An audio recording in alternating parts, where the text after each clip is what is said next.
So hi guys, mo ni pag-abot na ko sa Pilipinas, gibisita dayon ako ang lubong sa akong papa. Kaysa diri pa ko sa Hong Kong, sige siya padamgon ako halos every night and then maghila ko kay syempre na-miss na ko siya. Mo ni yang pinakapinanggang apo ang akong youngest son. Pinangga kay niya sa una. And then sakit kayo nga nawala siya sayo pero di man nato kontrolado ang life, no. Mo ni ako sa siyang gidala. Bisan kulit kay ni puro buyag ning bataan ni. Ato siya siyang lolo.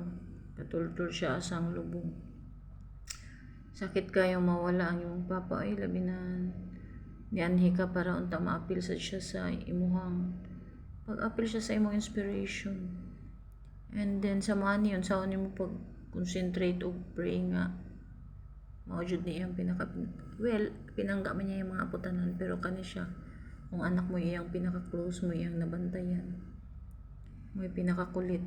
And then plano punta niya siya mahatud-an niya sa kinder pero wala naman gud gay, wala na gid siya kaabot. So fly high na lang pa. Thank you sa tanan. Uy, na may mga photo bomber daling duha ka buok mura magga-model sa kuan. And then mamiss ta ka and hope bantayan lang nimo akong mga kids. And then kung asa mga karon, I know happy ka and I know nga nakapahuway nakapa I love you and bisitahan lang niya ako dari sa Hong Kong o ganahan ka. So nakulit ka na siya dyan mo tagkot. So yun lang guys.